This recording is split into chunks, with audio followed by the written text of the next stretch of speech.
Profitant de son séjour à l'Issala, Monseigneur Donancé Cholet, en sa qualité de coordonnateur national des projets sociaux et économiques à impact visible, financés par les gouvernements congolais au profit des 48 diocèses, a visité les réalisations du diocèse de l'Issala pour la première et la deuxième tranche et travail des titans réalisés par les diocèses. Ça renforce la fierté que j'ai pour notre Église catholique.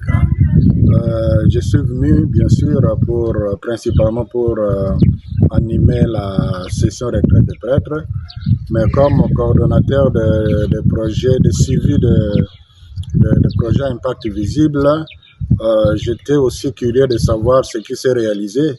Et là, je suis franchement impressionné. J'ai du mal à croire qu'avec l'argent reçu, on aille réaliser les travaux à ce niveau. Étant donné qu'on est à l'intérieur, tout est importé de Kinshasa.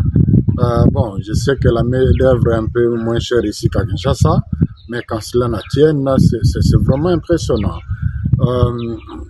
J'ai été, comme vous l'avez dit, à la salle polyvalente, où se retrouve tout le monde. C'est pas seulement l'Église qui organise les activités là, même le gouvernorat provincial, même la société, c'est quelque chose qui manquait cruellement dans une agglomération comme celle de l'Issala. Ici, ce n'est pas pour la famille de l'évêque, mais ce sont des maisons à vocation sociale qui vont aussi rapporter quelque chose pour renforcer le diocèse dans toutes les œuvres sociales qu'il va faire. Ça, c'est vraiment voir loin. Donc, c'est donner des moyens de façon continuelle pour continuer à servir la population et non bouffer, investir à une activité et puis après on manque l'argent pour pouvoir faire autre chose pour l'intérêt de la population. J'ai vraiment apprécié le choix et ça rentre d'ailleurs dans la vision des 6 axes du chef de l'État, un peu d'entrepreneuriat là-dedans et un peu du social là-dedans. Voilà, ça ferait vraiment la fierté de l'Église et aussi la fierté de l'Issala. Quand ça finira ici, ça va être clôturé. Je crois qu'il n'y aura pas une meilleure structure pour les familles qui seraient de passage ici qu'ici. Nous avons fait le rapport à mi-parcours au chef de l'État il y a quelques mois avec images à l'appui. Il était très impressionné, très satisfait du travail qui a été fait.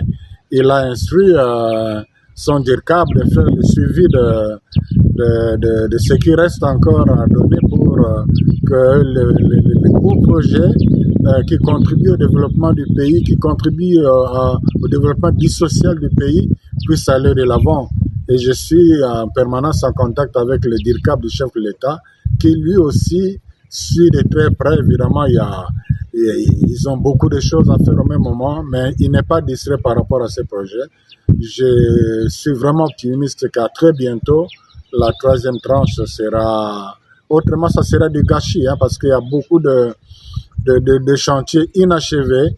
Et plus le temps passe, plus ça s'abîme, et surtout avec les pluies, on risque de vivre des situations où on a jeté l'argent plutôt que d'en utiliser pour servir. Et ils en sont conscients. Je crois que la population elle-même sera le premier témoin. Moi, je sais que l'Église, à travers le diocèse de l'Issala, fait pour la population. J'ai vu là, par exemple, l'hôpital du diocèse. L'entretien, le maintien de cet hôpital-là, ça ne peut pas se contenter seulement de petites recettes de pauvres gens-là. C'est sûr qu'il y a des moyens qui viennent d'ailleurs. La population de l'Issala sait ce que l'Église fait en termes de la santé, en termes de l'éducation. Le diocèse de l'Issala, la population ne peut être qu'heureuse que le diocèse se donne des moyens pour pouvoir l'aider davantage.